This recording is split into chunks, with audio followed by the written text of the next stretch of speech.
forget to subscribe my channel Hang Duk Mana. Sas. Assalamualaikum, selamat datang lagi ke channel Hang Duk Mana. Mari kita dengar Datuk Lokman jawab kata Ketua Perangan PAS Fadli Syahari isu lantikan peguam negara yang baru.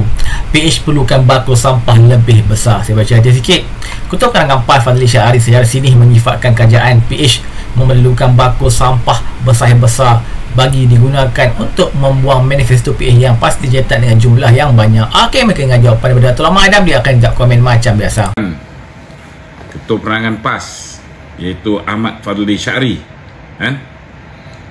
Sesedara dia orang ni tak habis-habis, bila kita lantik peguam negara yang baru mereka melata, tapi bila lantik penasihat G4 Tun Dr. Mahathir, tak pula mereka. Laju betul si Ahmad Fadli Syahari ni komen ataupun keluar kenyataan bila Datuk Muhammad Dasuki Mokhtar dilantik menjadi peguam negara yang baru. Saya nak beritahu Datuk Dasuki ni dia SG, Solicitor General kita. Kalau ikut hierarki ni memang patut pun dia naik, tapi apa pasal Fadli Syahari ni dengan secara sinisnya menyifatkan Pakatan Harapan memerlukan bakul sampah bersaiz besar untuk buang semua manifesto yang pernah dicetak dan diedarkan semasa PRU yang lepas. Ini satu bangangnya Fadli Syahari ni.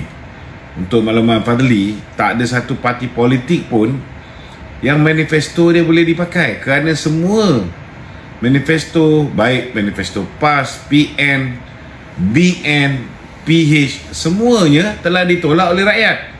Tidak ada satu parti pun memenangi pilihan raya dan boleh memerintah secara bersendirian untuk melaksanakan manifesto parti masing-masing. Kritikan ni kononnya menganggap kerajaan Madani hari ini tidak ikut manifesto dalam pelantikan peguam negara. Kononnya tak berintegriti lah tuan-tuan.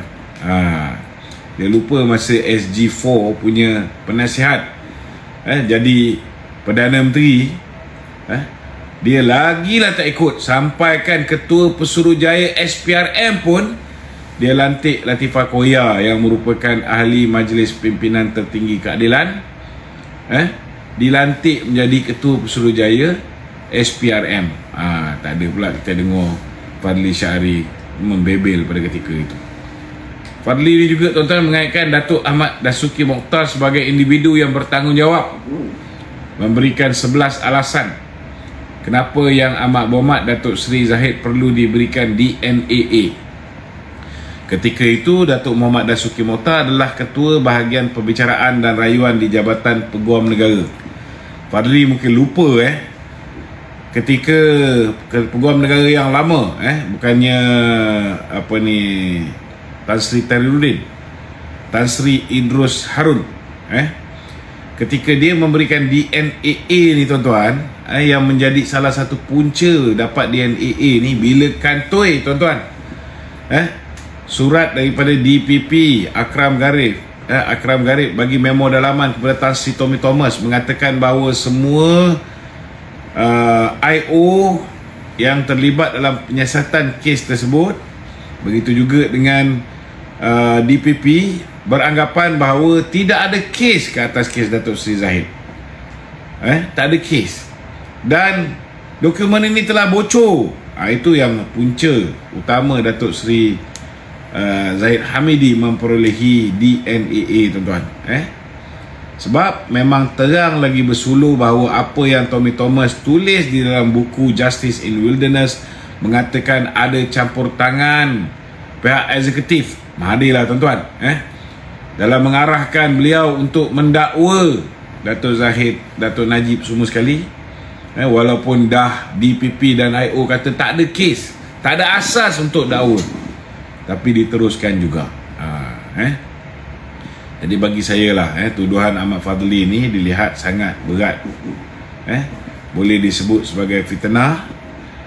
Takkanlah Datuk Dasuki Mokhtar ni mempunyai kuasa terlalu besar dan boleh melebihi kuasa hakim-hakim yang mengendalikan kes Datuk Seri Ahmad Zahid.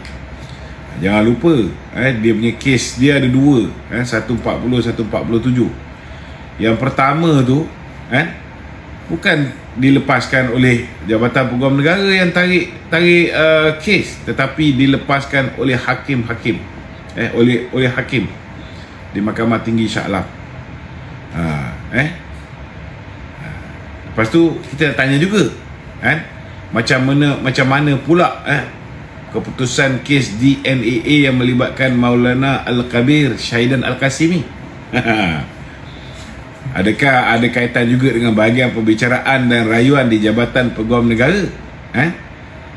Maulana Syahidan Qasim yang didakwa kerana mencabul budak Baskers tuan-tuan juga memperolehi DNAA. Adakah ini dibantu oleh Peguam Negara yang mirip kepada Perikatan Nasional? Adakah ini dibantu oleh Taqiyuddin yang satu ketika dahulu merupakan menteri yang menjaga hak ehwal undang-undang? Jadi sebelum kamu mengeluarkan kenyataan tu, fikirlah panjang-panjang. Kamu tahu ke pelantikan Peguam Negara ni perlu juga mendapat perkenan Seri Paduka Baginda Tuan Agong? Kamu ingat Seri Paduka Baginda Tuan Agong ni hanya tanda tangan watika pelantikan saja ke? Tak ada cek background Datuk Dasuki ke? Baginda sudah pastilah telah membuat semakan dan membuat penilaian teliti sebelum pelantikan ini dibuat. Kamu kena ingat Peguam Negara ni adalah berada di dalam pemerintahan kerajaan yang di Pertuan Agong, bukan di bawah mana-mana individu. Dia tak perlu report pada Perdana Menteri. Kesimpulannya, sebelum kamu buat statement yang bodoh ataupun tidak cerdik ni, kamu fikir dulu masak-masak. Berkenaan orang lain, kamu laju aja keluar kenyataan.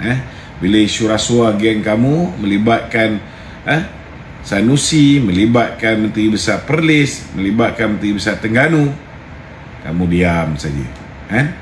Masa slogan ataupun manifesto PN bersih dan stabil yang kamu bawa dalam PRU sebelum ni, rasuah menantu Presiden PAS, ada kamu bisik? Ada? Itu anak kepada Menteri Besar Perlis, PAS juga. Rasuah menantu Presiden Bersatu, sampai sekarang tak balik-balik ni. Kamu tutup mulut. Rasuah Jana Wibawa, kamu tutup mata.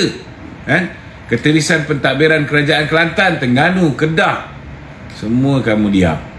Kamu menghilangkan diri. Tambah lagi, lantik pula Maha Firaun sebagai penasihat SG4. Maha Firaun ni puak kamu yang labelkan. Jangan lupa, kamu yang panggil Maha Firaun, Maha Zalim. Last kali kamu lantik jadi punah sihat. Mana pergi golongan profesional PAS? Mana? Mereka tak layak ke nak dilantik menjadi punah sihat ni? Okey, ada soalan lain? Silakan. Okey, Datuk. Isu hangat, isu kes buli di UPNM. Apa pandangan Datuk dalam isu ni? Saya secara peribadilah amat sedih dengan apa yang terjadi sejak kebelakangan ni, terutamanya melibatkan kes buli dan penderaan di UPNM. Kita tahulah latihan tentera apa semua sekali memanglah kasar budak-budak ni. Kalau tak silap saya, Yang Tuan Agong juga telah menitahkan agar Kementerian Pertahanan mengambil serius isu buli yang sekali lagi dilaporkan berlaku di UPNM. Baru je jadi kecoh, sekarang ni tambah kecoh. Bagi saya lah, budaya buli ni tak boleh dibiarkan berlarutan, kerana ia bukan saja menjejaskan kesejahteraan pelajar, malah mencemarkan reputasi institusi pengajian tinggi di dalam negara kita. Yalah, memang dapat difahami untuk menyediakan seseorang anggota tentera latihan yang keras diperlukan, kita faham, dan memang lazimlah. Namun ia bertujuan membina kekentalan mental dan jiwa, bukan nak menjahanamkan fizikal anak-anak kita yang dihantar ke UPNM ni.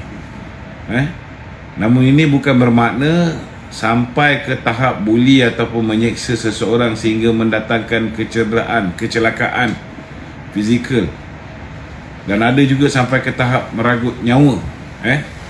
Saya juga turut memuji tindakan segera yang diambil oleh Yang Berhormat Menteri Pertahanan, iaitu Datuk Seri Khalid Nordin, di mana pihak kementerian beliau telah pun mengambil langkah-langkah tambahan untuk mencegah insiden penderaan dan juga buli di kalangan kadet di Universiti Pertahanan Nasional Malaysia. Dalam hal ni, pihak kementerian beliau tidak akan berkompromi. Saya dipahamkan mereka tidak akan berkompromi dalam perkara ini dan akan mengambil tindakan tegas, termasuk memberhentikan mereka-mereka yang terlibat ni daripada menjadi anggota kadet. Ini termasuklah dengan menuntut balik bayaran tanggungan yang telah diberikan sepanjang pelajar itu menjalani latihan sebagai anggota kadet di ALK UPNM. Ada soalan-soalan lain? Kawan-kawan di studio, kawan-kawan di rumah. Lama dah kita tak bersiaran ni. Saya punya kesibukan luar biasa sibuk ni tuan-tuan, sampai tak sempat kita nak bersiaran. Faridah, tak ada apa nak tanya ke Faridah. Geng-geng PAS ni tahu maki je tuan-tuan. Apa yang dia panas sangat kita pun tak faham kan. Kita saya baca detail lagi. Kritikan panas itu dibuat beliau susulan pelantikan Ketua Bahagian Pembicaraan dan Rayuan di Jabatan AGC Datuk Muhammad Dusuki Mokhtar sebagai Peguam Negara yang baru beberapa kuasa hari ini. Katanya antara kes popular yang dikenalikan Muhammad Dusuki ketika menjadi Ketua Bahagian Pembicaraan dan Rayuan di Jabatan Peguam Negara ialah kes melibatkan Timbalan Perdana Menteri Ahmad Zahid Hamidi, yang kemudian dilepas tanpa dibebaskan. Muhammad Dusuki telah memberikan sebelah alasan kenapa Timbalan Perdana Menteri itu perlu diberikan DNA. Hari ini beliau dilantik sebagai Peguam Negara. Tahniah, ujar Fadli Syahari. Akhirnya tuan, mari terus menyokong kerajaan. Apa pun ada Pak Mek Nur Ibrahim. Assalamualaikum.